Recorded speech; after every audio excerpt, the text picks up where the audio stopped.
ময়ো যোৱাকালি ৰাতি দেখা পালোঁ ভাউৰাগুৰিত শ্বহীদ কিবা টাইটেল লিখি মই নাজানো তেখেতে বাইক দিয়া দেখা পাইছোঁ তেখেতে BPFত জইন হৈছে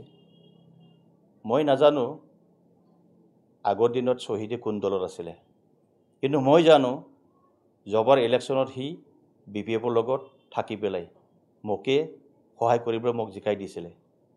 BPFৰ মানুহ তেখেতে কিন্তু আজিৰ দিনটোত আকৌ BPFত জইন হৈছে এই কি দেখাব বিচাৰিছে মই বুজি পোৱা নাই তেওঁলোকে BPFে এনেকুৱা দেখাই আছে যে UPPলৰ পৰা আজি ইমান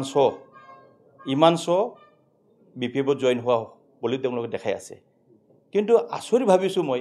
ইমান যদি মাইনৰিটিৰ মাজত ইমান যদি UPPত থাকিলেহেঁতেন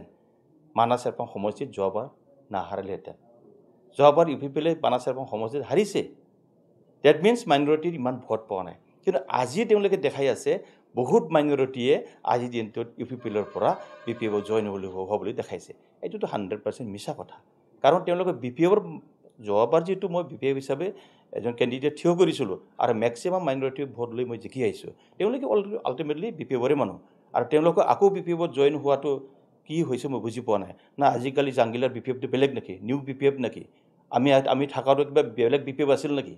তেওঁলোকে আকৌ মানে BPFৰ মানুহটো BPFত জইন কৰি উলিয়াইছে সেইটো দুৰ্ভাগ্যজনক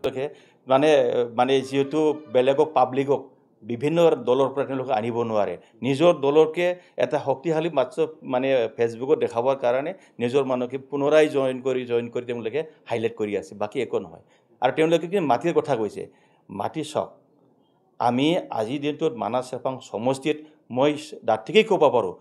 অন্তত মই 17টা মান অলৰেডি মছজিদৰ মাটি এলটমেণ্ট বা সেটেলমেণ্ট দিয়া হ'ল তেওঁলোকে কোড দেখা পাইছে যে মাটি দিয়া নাই বুলি কয় প্ৰমাণ মোৰ পৰা লওক না কোন মছজিদৰ নামত কোন ঈদগাহৰ নামত কোন কবৰস্থানৰ নামত মাটি দিয়া হৈছে মোৰ তাতে স্পষ্ট কৰম বিচাৰকচোন মই দি দিম স্পষ্ট